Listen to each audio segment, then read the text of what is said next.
جس زبان سے جھوٹ نکلنا بند ہو جائے اس زبان سے نکلی ہوئی ہر دعا قبول ہو جاتی ہے۔ انسان زندہ ہونے کے باوجود زندگی کو نہیں سمجھ سکتا، وہ مرے بغیر موت کو کیسے سمجھ سکتا ہے؟ صرف دو لوگ آپ کو صحیح طرح سمجھ سکتے ہیں، ایک وہ جو آپ کے حالات سے گزرا ہو اور دوسرا وہ جس کو آپ سے شدید محبت ہو۔ بہترین انسان اپنے عمل سے پہچانا جاتا ہے، ورنہ اچھی باتیں تو برے لوگ بھی کرتے ہیں۔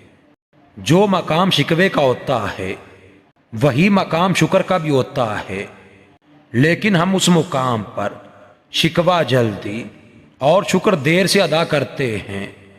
ہر بات میں خیر ڈھونڈا کریں اور الحمدللہ کہنے کی عادت اپنا لیں۔ اللہ کی آواز سننے کی پریکٹس کرنی چاہیے۔ جو شخص اللہ کی آواز کے ساتھ اپنا دل ملا لیتا ہے اسے کسی اور سہارے کی ضرورت نہیں پڑتی۔ عورت کی قسمت کا انحصار اس کی تعلیم یا خوبصورتی پر نہیں، بلکہ اس کی زندگی میں آنے والے مرد پر ہوتا ہے۔ گناہ کیا ہے؟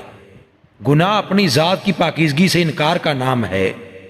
اپنی پاکیزگی کے احساس سے بڑی اور کوئی نیکی نہیں۔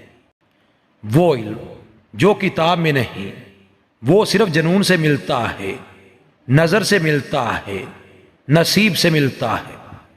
کسی کو اس کی ذات اور لباس کی وجہ سے حقیر نہ سمجھنا، کیونکہ تمہیں دینے والا اور اس کو دینے والا ایک ہی ہے۔ اگر کسی کے دل کی خوشی آپ سے وابستہ ہے تو آپ کا وجود قابل رشک ہے۔ مزید اچھی ویڈیوز کے لیے ہمارے چینل کو سبسکرائب کریں اور بیل آئیکن کو لازمی پریس کریں۔